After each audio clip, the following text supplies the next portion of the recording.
Hash rate होता क्या है?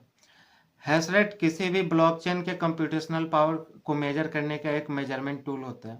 हैश रेट को समझने के लिए सबसे पहले आपको समझना होगा कि माइनिंग होता क्या है। माइनिंग एक रिवार्ड प्रोग्राम होता है। माइनिंग जनरली दो टाइप्स के होते हैं। पहला होता है प्रूफ ऑफ वर्क और दूसरा होता है प्रूफ ऑफ स्टेक। तो सबसे पहले बात कर लेते हैं प्रूफ ऑफ स्टेक होता क्या है, क्योंकि प्रूफ ऑफ वर्क के बारे में डिटेल में डिस्कस करेंगे। प्रूफ ऑफ स्टेक का जैसे इसके नाम में स्टेक है, ये एक स्टेकिंग प्रोग्राम होता है। किसी भी ब्लॉकचेन के नेटिव करेंसी को आप उसके ब्लॉकचेन पे स्टेक करते हैं तो आपको एक रिवार्ड देती है, जो कि उसी करेंसी के रूप में होता है। जैसे इथेरियम है, अगर इथेरियम को आप स्टेक कर रहे हैं इथेरियम नेटवर्क पे तो आपको इथेरियम मिलता है 2 महीने बाद, 3 महीने बाद, 4 महीने बाद। एक स्टेकिंग का टेन्योर होता है, वो एक एपीआई प्रोवाइड करते हैं कि एनुअली आपको कितना रेट ऑफ इंटरेस्ट देंगे। ये मैंडेटरी नहीं है कि आप सेम प्लेटफॉर्म पे ये स्टेकिंग करें। आजकल बहुत सारे डीफाई प्लेटफॉर्म है जहाँ पे आप किसी भी कॉइन को स्टेकिंग प्रोग्राम के लिए यूज कर सकते हैं। तो आइए जानते हैं प्रूफ ऑफ वर्क के बारे में।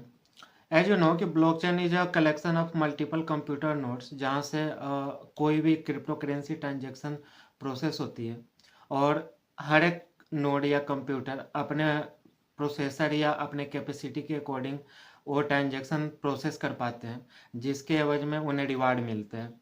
तो उसे हम माइनिंग बोलते हैं। ये जो माइनिंग रिवार्ड होते हैं ये कैसे मिलते हैं? मानो कि आप सेंडर हो, कोई भी क्रिप्टो करेंसी किसी दूसरे वॉलेट या किसी को सेंड कर रहे हो, तो आपको एक गैस फीस देनी होती है, जिसे हम नॉर्मल वे में ट्रांजेक्शन फीस भी बोलते हैं। तो ये गैस फीस उन सारे कंप्यूटर्स पे डिस्ट्रीब्यूट होते हैं जिन्होंने वो ट्रांजेक्शन को प्रोसेस करने में हेल्प किया है।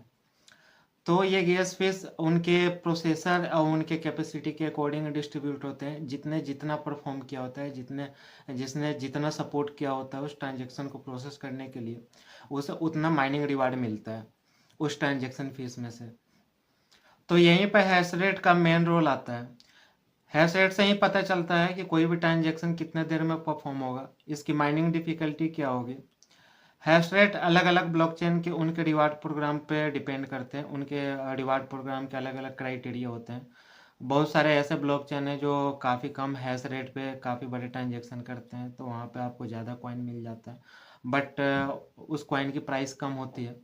तो ये प्राइस पे भी डिपेंड करता है कि कोई कॉइन की प्राइस क्या है, इस पे भी बहुत ज़्यादा डिपेंडेंसी आ जाती है।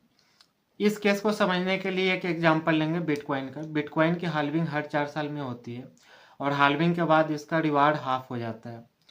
तो एक एग्जांपल लेते हैं, अगर 100 कंप्यूटर मिलके 4 घंटे में एक बिटकॉइन माइन कर रहे हैं, रिवार्ड ले रहे हैं एक बिटकॉइन का, तो 4 साल बाद वही 100 कंप्यूटर 4 घंटे में आधा बिटकॉइन माइन करेंगे। तो इससे माइनिंग डिफिकल्टी बढ़ती है। अब माइनिंग डिफिकल्टी बढ़ती है तो फिर हैश रेट भी बढ़ता है। तो यहीं से हैश रेट डिफाइन होता है। और जब हैश रेट डिफाइन होगा तो फिर ट्रांजेक्शन कॉस्ट भी बढ़ती है, और ट्रांजेक्शन कॉस्ट भी बढ़ेगी और साथ में ट्रांजेक्शन टाइम भी बढ़ता है। अभी का जो बिटकॉइन ट्रांजेक्शन टाइम है वो 8 मिनट पर ट्रांजेक्शन है, मतलब एक ट्रांजेक्शन को कंप्लीट होने में 8 मिनट लगते हैं। वैसे और भी कई सारे ब्लॉकचेन हैं जो 1 से 2 मिनट लेते हैं, काफ़ी फास्ट ट्रांजेक्शन करते हैं, जैसे रिप्पल है, ट्रोन है, और भी बहुत सारे हैं।